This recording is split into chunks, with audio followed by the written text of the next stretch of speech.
Hello and welcome to this lecture on sampling. After this lecture, students will be able to understand the reasons for sampling, describe the errors associated with sampling, define the different types of sampling and when to use them, and explain the differences between probability and non-probability sampling. So what is sampling? Well, sampling is something we do when we want to get information about a larger population and we have limited time and money and other resources to get that information. So sampling is taking a smaller group and applying or generalizing the results from that smaller group to a larger group. This again is designed to save us time and money, but can also be more accurate than trying to get information about an entire population. So getting information about an entire population can be extremely expensive and time consuming. For example, we conduct a census in the United States every 10 years, and it takes millions of dollars and years of planning and effort in order for that census to be a success.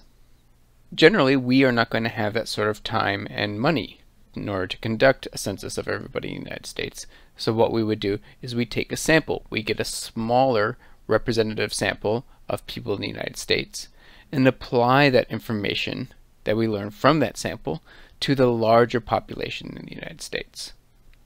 And again, this can be more accurate than trying to get information about an entire population because particularly in things like presidential polling and stuff that's more time sensitive, getting information at a certain point in time is probably more important than getting more or everybody into your sample. So getting that sampling done in a timely fashion is probably more important than trying to get everybody included into that sample. So let's look at some key terms here. The first is target population. This is the group we want to get information about. And there is an actual value of whatever characteristic that we're trying to measure in that population. This is called the parameter. So the parameter is the actual value of a population characteristic that we're interested in trying to measure. Let's say I want to know what Biden's approval rating is in the United States. So my target population is people who are in the United States. And there is an actual approval rating for Biden in the United States. That is the population parameter. However, because I don't have the time and money to sample everybody in the United States, and even if I did, it's unlikely to be very accurate because by the time I got to the last person in my sample, things would have changed enough that they may be in different circumstances than the person who I started my sampling with. So instead I'm going to take a sample. I'm going to take 1,000 people from the United States. I'm going to ask them what their approval is of Biden, and that's going to be my sample statistic. So the sample is a smaller selection of our target population from which we will get the information, hence why I sampled 1,000. I'm going to ask them, do they approve or disapprove of the president? And then I will use that statistic that we get from our sample to then estimate, again, that population parameter, to estimate Biden's approval rating in the overall population. Next, we have a sampling frame. This is an operational definition of the population. It is the set of cases from which we will select our sample, and ideally needs to be as close as possible to our target population. So this is typically defined either by a list or a rule. So going back to my example of trying to calculate the presidential approval rating, I don't necessarily have a list of everybody who lives in the United States. So I can't really use a list as my sampling frame. I don't have a list of everybody in my target population, and so I'm going to have to come up with a rule on how to try to access people who might be in my target population. In this case, I might use what is called a random digit dialer, which is a phone program that basically allows me to call random numbers. And so my sampling frame is then anybody who can be called on my phone using this random digit dialer. And there's people who are going to be excluded from this. If you don't have a phone, obviously you're not going to be in my sampling frame. And if you maybe run a do not call list or something like that, you may also not be in my sampling frame. And so in this case, my sampling frame is just people who I can call on my phone, is not necessarily going to be identical to my target population. We're going to talk about two main types of sampling. The first, and the one we're going to spend the most time on, is probability sampling. This is where cases are usually randomly selected and have a known probability of being included in the sample. So we know the chances of each individual case being included in the sample. Next, we have non-probability sampling. Here, we're not using random selection, and the chances of a given case being included, therefore, is not known. We don't know if you're going to be included or not because it is not random. So let's take a closer look at probability sampling. There's four main types of probability sampling that we're going to look at. The first is simple random sampling. This is where every possible combination of cases has an equal probability of being chosen. If I roll a die, if I draw a card from a deck, these are all forms of random sampling. Next, we have systematic sampling. This is a form of probability sampling that is not random. So earlier I mentioned that most of the time when we're doing probability sampling, we're usually random sampling in some fashion. This is not the case here. With systematic sampling, it's a form of probability sampling where we take every nth person on the list. So we could take every third person on the list. So we could start with 1, 4, 7, 10, 13, 16, etc. Or we could start at the second person and take every fourth and go 2, 6, 10, 14, 18, etc. Basically, we're going to take every nth person on the list. This can work really well as long as there's not an order to your list. Taking every third person isn't going to create a pattern, then you're going to be fine. The next we have stratified sampling. This is where the population is divided into two or more mutually exclusive categories or strata, and then from each of these strata we are going to do some sort of simple random sampling. And so this may seem a little bit complicated, but essentially what we're doing here is we're trying to adjust for cases where we might have a minority group within our larger target population. So say for example I'm doing my presidential approval polling and I want to make sure I include enough Native American or indigenous people into my study so that I can see how they approve or disapprove of the president. Well, Native American and indigenous people make up maybe anywhere from like 0.5% to 2% depending on how you calculate it. And so the chances of me getting even a single Native American or indigenous person into my study is pretty low. And the chances of me getting enough people that are of Native American or indigenous ancestry into my poll is extremely low. So what I may need to do then is to do this sort of stratified sampling where I separate out the groups that I want to, in essence, oversample or draw from enough times that I can actually get a usable sample from. So in this case, I might separate out the Native American and indigenous groups and oversample them, which means I'd go in, I would draw enough people from that strata, that's Native American or indigenous ancestry strata, so that I can draw some conclusions about their approval or disapproval of the president. Lastly, we have cluster sampling. Cluster sampling is when our population is broken into groups of cases known as clusters, and each cluster will then be randomly sampled and chosen. So this is usually done when we don't have a comprehensive list of cases, and we need to be able to sample in some sort of probabilistic way when we don't have that nice list of people.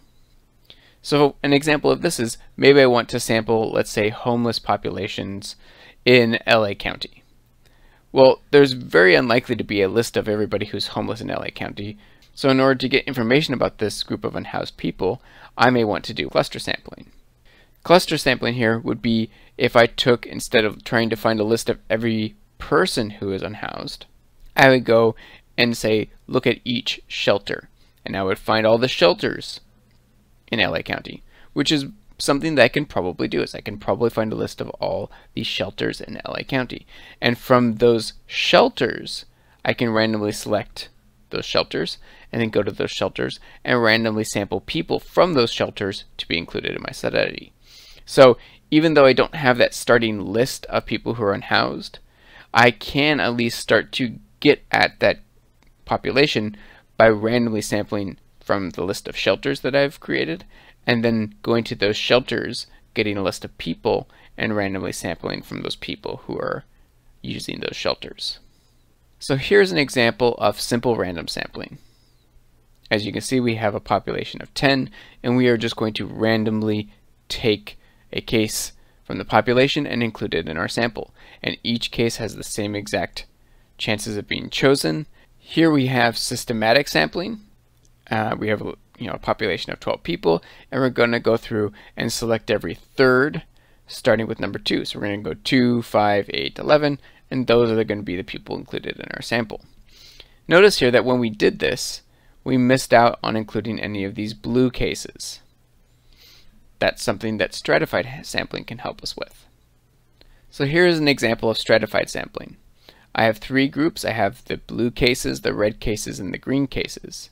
As we saw earlier, we didn't include any blue cases when we did the systematic sampling. So here, when we do the stratified sampling, we're going to separate out those blue cases into a group, or strata, the red cases into a strata, and the green cases into their own strata. And then from each of these strata, we are then going to randomly sample. We randomly sample 1 blue case from the blue strata, 2 red cases from the red strata, and 1 green case from the green strata to get a more representative sample. Here we have a simplified version of cluster sampling where we have 6 clusters, and we're going to randomly sample 2 clusters and take the people from those clusters and use them in our sample. So this could be shelters, right? These could be schools. Anytime where we don't necessarily have a comprehensive list of the individuals we want to get at, we can use cluster sampling. So say these are shelters. We have a list of the 6 shelters in the city, and we're going to then randomly sample the people from this shelter and this shelter and include the individuals in those shelters in our sample. So again, we're not randomly sampling at the individual level, right? We're going 1 level up and sampling from the cluster level, or in this case, the shelter level. We can also do what is called multi-stage cluster sampling.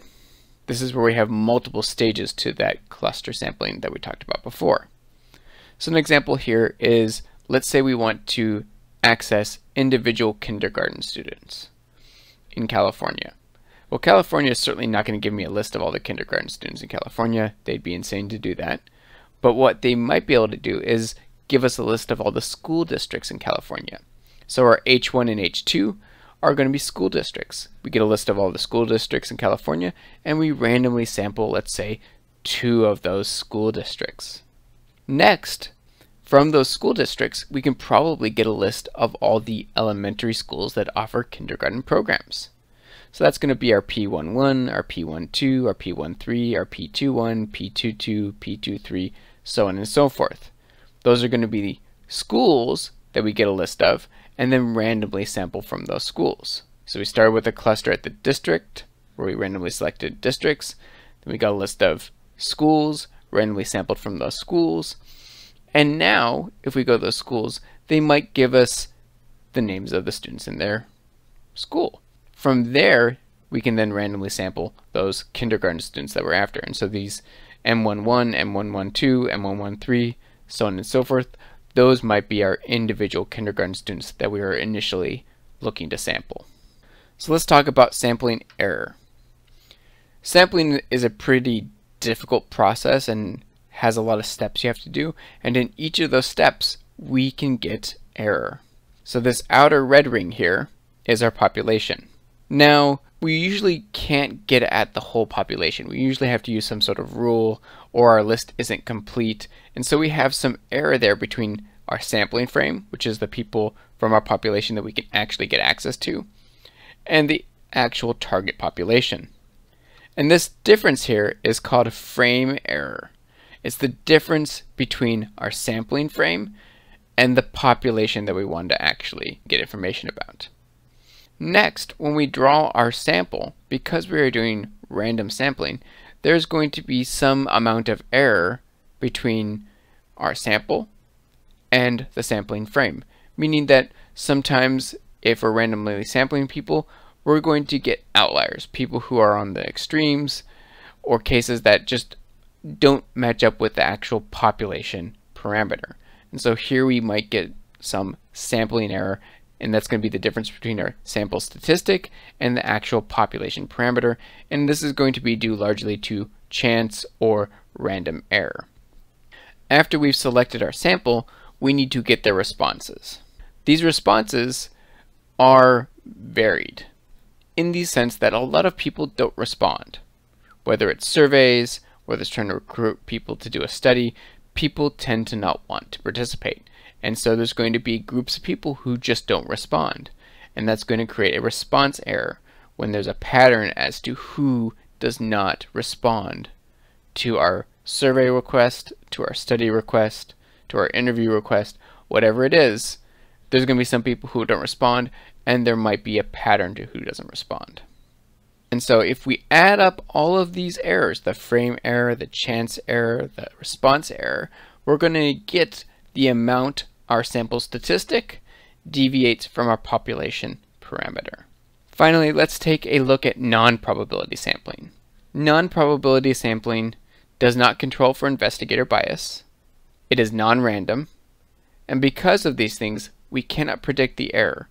So earlier we talked about how we can predict the error with random sampling. I showed you that bullseye that showed how we can measure the error at each step in the process. We can't do that with non-probability sampling. And so non-probability sampling is best used for sort of exploratory research where probability sampling can't be used or isn't very practical. So again, it may be addressing things like homelessness, where probability sampling may not be the best tool we have. It may be when we're trying to look at activities that may be illegal or marginalized groups who don't necessarily want to trust us. Those might be good times to use this non-probability sampling. And there's a few different types of non-probability sampling. And while we kind of create these separate categories like convenient sampling, purposive sampling, quota sampling, and snowball sampling, frequently they're used in combination with each other. We're very rarely just using one on its own. So, the first type of non-probability sampling we have here is convenient sampling.